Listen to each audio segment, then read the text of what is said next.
And I want to explain for a moment what $880 billion in Medicaid means. It means that when in the midst of a health care crisis, millions of children will be thrown off of the health insurance they have. If you have a mom or a dad in a nursing home or somebody who may need nursing home, understand that 2 out of 3 people in nursing homes get there through Medicaid payments. Cut Medicaid, it's going to be harder to get people into nursing homes. Quality of care will deteriorate. We have 32 million people in community getting their health care at community health centers, something that I've worked very hard on, primary health care. 40% of the revenue for community health centers comes from Medicaid. Slash Medicaid, it'll be harder for millions of people to get the primary care, the dental care, the vision care that they need. We are not going to allow them to slash Medicaid in order to give tax breaks to the rich.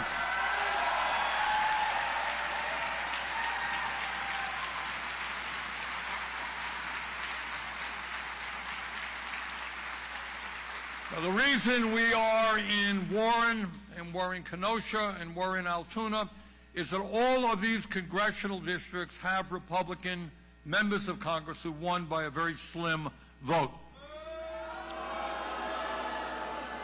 Your congressman is Mr. James, John James. Apparently you know Mr. James.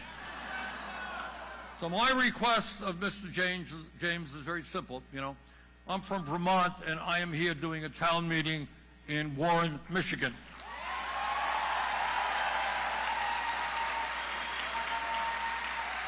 Mr. James, I think your constituents here in Warren would love to do a town meeting with you.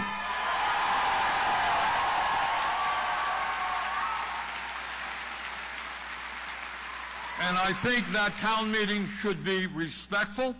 People, he has the right to make his case, let him speak.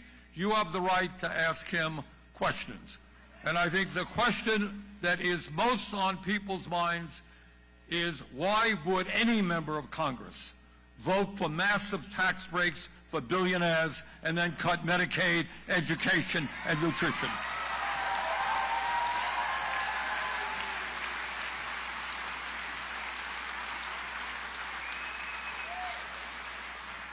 But Mr. Musk and Mr. Trump are not only going after Medicaid and nutrition programs, they're going after Social Security. I think I speak for every member of the Senate in telling you that we get calls every single day from seniors, people with disabilities saying, I am trying to reach Social Security, I got a problem, I want to talk to somebody. It's taken forever to do that. In fact, shamefully, some 30,000 people die every year waiting for an understaffed Social Security. They are way understaffed today to approve disability benefits. You got that? So people are sick, they're on disability, takes them forever to get their issue dealt with, and they die in between. What Musk and Trump are proposing are massive cuts to Social Security staffing, which would make it harder for people to get their claims addressed. That would mean more people will die. That is not acceptable.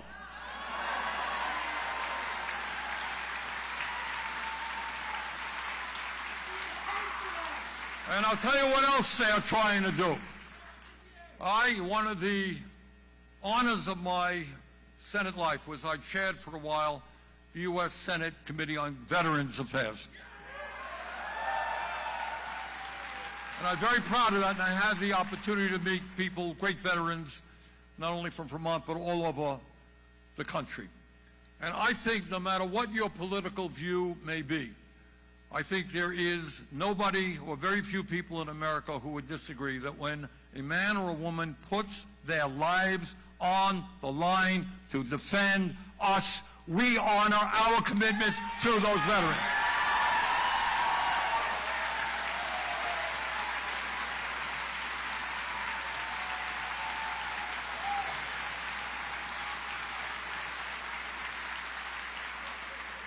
But at the behest of Mr. Musk, the VA has announced that they intend to lay off 83,000 employees at the Veterans Administration. And that will mean for veterans to go into VA health care, a deterioration in the quality of care they get. For veterans who are waiting for their benefits, it will take them longer to get. Now, just yesterday, Veterans of Foreign Wars, the second largest veterans organization in the country, said, quote, "We now call upon VA to reconsider its planned reduction of 83,000 employees." The VFW is right. I call on the Trump administration, rescind that order.